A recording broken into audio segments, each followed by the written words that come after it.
বোরো চাষে ডিভিসির জল দেওয়া নিয়ে মঙ্গলবার বৈঠক করল পূর্ব বর্ধমান জেলা প্রশাসন। আগামী 5ই জানুয়ারি থেকে রবি চাষের জন্য এবং বোরো চাষের জন্য 26শে জানুয়ারি থেকে ডিভিসি ক্যানেলগুলিতে জল দেওয়া হবে বলে বৈঠকে সিদ্ধান্ত নেওয়া হয়েছে। চলতি মরশুমে ডিভিসিতে মোট 2,09,340 একর ফিট জল রয়েছে বলে ডিভিসির পক্ষ থেকে জানানো হয়েছে। এই জলে পূর্ব ও পশ্চিম বর্ধমান, হুগলি, বাঁকুড়া ও হাওড়া জেলার মোট 66,650 একর জমিতে চাষ করা যাবে বলে জানা গেছে, যা প্রয়োজনের তুলনায় অত্যন্ত কম। এই জলে পূর্ব বর্ধমান জেলার মাত্র 37,000 একর জমিতে চাষ করা যাবে। মেহবুব মণ্ডল জানিয়েছেন, এই পরিস্থিতিতে এদিনের বৈঠকে সিদ্ধান্ত নেওয়া হয়েছে যে পরিমাণ জল পাওয়া যাবে তা দিয়ে একদিকে জল দেওয়ার চেষ্টা করা হবে এবং অপর এলাকায় ক্যানেল বন্ধ রাখা হবে। আমাদের আজকে মিটিং ছিল। আমরা তো হচ্ছে যে আমাদের মিটিংয়ে সব এডিএম, সভাধিপতি এবং আমাদের আধিকারিকদেরকে নিয়ে এবং ডিডিএ সাহেব, এগ্রিকালচার সব নিয়ে আমাদের মিটিংটা আজকে হলো। এই মিটিংয়ে হলো কি যে রবি চাষের জন্য জল ছাড়া হবে 5 জানুয়ারি, অর্থাৎ 5 জানুয়ারি 2025, এবং বোরো চাষের জন্য জল ছাড়া হবে 26শে জানুয়ারি 2025। এবং এই যে জল ছাড়া হবে, এবার গতবারে যে আমাদের 27,000 একর জমিতে চাষ হয়েছিল, এবারে আমাদের 37,000 একর জমিতে চাষ হবে। এবং এই জল যে দিকেই জল যাবে সেটা হচ্ছে পাবে, এটা হচ্ছে জল এই এত জমিতে হচ্ছে জল পাবে। এই ডিভিসি জল ছাড়ার পরে অর্থাৎ আমাদের সেচ ও জলপথ দপ্তরে যে জল ছাড়ছে তাতে হচ্ছে আমাদের পাবে, কভার করবে। আচ্ছা, আর আমাদের যেটা হয়েছে এটা বোঝেন যে বোরো চাষের জন্য আমাদের এলবিএমসি সিরিজে হচ্ছে জল আসবে, যেটা দুর্গাপুর থেকে পুরসা পর্যন্ত আসে, এবং হচ্ছে পুরাতন ডিএমসি এটাও জল আসবে। ডিবিসি দুর্গাপুর ব্রাঞ্চ এটা সম্পূর্ণ বন্ধ থাকবে। পিবিসি এবারে জল পাবে 838 চেন পর্যন্ত। পুরসা হইতে ফিডার ক্যানেল বন্ধ থাকিবে। ডিএমসি দামোদর মেইন ক্যানেল যেটা, এটা সম্পূর্ণ বন্ধ থাকবে। ডিবিসি দামোদর ব্রাঞ্চ ক্যানেল যা সম্পূর্ণ বন্ধ থাকিবে। 6MC আর সম্পূর্ণ বন্ধ থাকিবে। এলবিএমসি পুরসা থেকে যে পাল্লা যাচ্ছে সেটা হচ্ছে জল দেওয়া হবে। ইডেন খাল 2,805 চেন থেকে পাল্লা হতে 3,167 নিচ্ছে হারালা পর্যন্ত জল দেবে। এখানে ব্রাঞ্চ 1 এবং ব্রাঞ্চ 2 বন্ধ থাকবে। নিউ গাঙ্গুর পাল্লা হইতে 360 চেন ছিনুই পর্যন্ত জল যাইবে। কানা নদী 0 চেন থেকে হারালা হইতে 60 চেন হিরণ্য গ্রাম পর্যন্ত জল যাবে।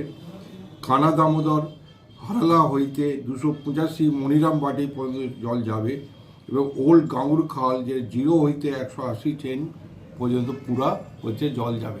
জল ছাড়া হবে আপনার 26শে জানুয়ারি বোরো চাষের জন্য 2025-এ জল ছাড়া হবে।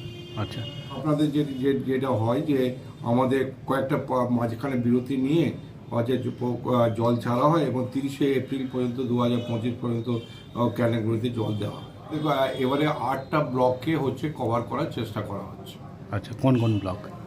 আমাদের হচ্ছে যে হাউসগ্রাম 1-2, গলসি 1-2, এবং হচ্ছে যে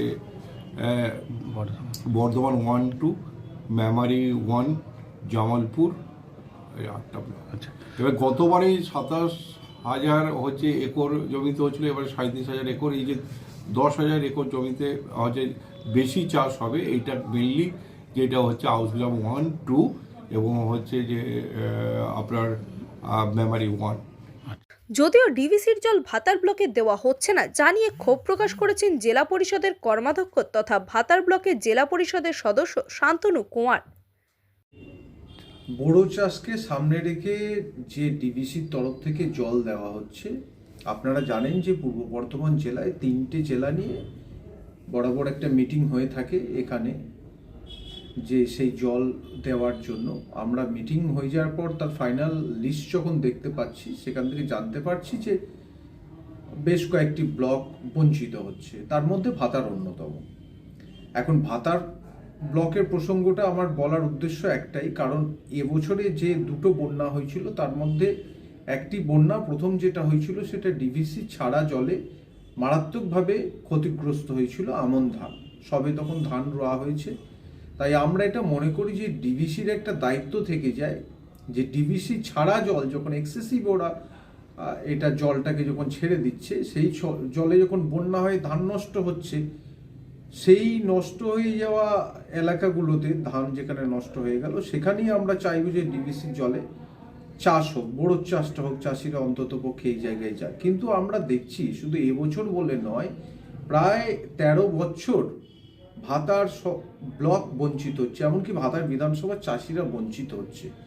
এর ফলে চাষিরা যেমন ক্ষতিগ্রস্ত হচ্ছে, তেমনি গোটা পূর্ব বর্ধমান জেলার মধ্যে ভাতার হেক্টর প্রতি ধান উৎপাদনে, যার কুইন্টাল প্রতি ধান উৎপাদনে ভাতার এলাকায় যে একটা বিরাট উৎপাদন থাকে, সেটা ব্যাহত হচ্ছে। কিন্তু এটাকে বঞ্চনা বলেই মনে করছি, এবং ডিভিসির এই যে একটা একপেশে সিদ্ধান্ত, এবং কিভাবে যে তারা এই সিদ্ধান্ত নেন, কাদের সঙ্গে মিটিং করে কে তাদেরকে জানায়, এটাতে আমরা অবাক। ভাতার তার ক্যানেল সার্বিকভাবে সংস্কার করা হয়েছে, করেছে ডিভিসি কর্তৃপক্ষই করেছে, তাতে চাষিরা সহযোগিতা করেছে মজে যাওয়া ক্যানেলগুলি। তাদের এক্সেসিভ ছাড়া জলে, যেটা ওভারফ্ল্যাটেড তাদের জল থাকে, সেই জলে যখন ভাতার ক্ষতিগ্রস্ত হচ্ছে বা অন্যান্য ব্লক ক্ষতিগ্রস্ত হচ্ছে, আমি ভাতারকে পৃথকভাবে মেনশন করছি এই কারণে যে ভাতারের চাষিরা বঞ্চিত। আমরা বিভিন্ন জায়গায় জানিয়েছি, স্থানীয় লেভেলে যারা ডিভিসির ওয়ার্কার থাকে তাদেরকে যেমন জানিয়েছি, আমরা আমাদের সভাধিপতিকেও জানিয়েছি। কিন্তু আপনারা জানেন যে ডিভিসি এবছরে এককভাবে সিদ্ধান্তটা নিচ্ছে, এবং এই সিদ্ধান্ত এককভাবে নেওয়ার কারণেই সেখানে আমাদের হস্তক্ষেপের জায়গাটা বা আমাদের কথাটা তাদের কাছে পৌঁছাচ্ছে না বলেই মনে হচ্ছে। তবুও আমি চেষ্টা করব যে ডিভিসির হায়ার অথরিটিকে একটা চিঠি করার জন্য ভাতারের চাষিদের যে ব্যাপক ক্ষোভ, তাদের যে ব্যাপক একটা হতাশা, তাদের হাহাকার, আমরা জনপ্রতিনিধি তারা আমাদের কাছে জানাচ্ছেন। আমরা চাইব যে ডিভিসি এটা আন্তরিকভাবে ভাবুন, কারণ তাদের ছাড়া জলেই আমন ধান ক্ষতিগ্রস্ত হয়েছে। অতএব কিন্তু তাদের নৈতিক দায়িত্ব থাকে যে ডিভিসি তারা যখন জল দিচ্ছে তখন ভাতারকে ইনক্লুড করা, কারণ ভাতার একটা 14টা অঞ্চলের ব্লক এবং 16টা অঞ্চলের বিধানসভা। স্বভাবতভাবেই এই বঞ্চনা, আমি একজন চাষি, আমি নিজেও ক্ষতিগ্রস্ত হচ্ছি, এই তীব্র প্রতিবাদ জানাচ্ছি ডিভিসির এই একপেশে সিদ্ধান্তের। Bureau report, rice of Bengal.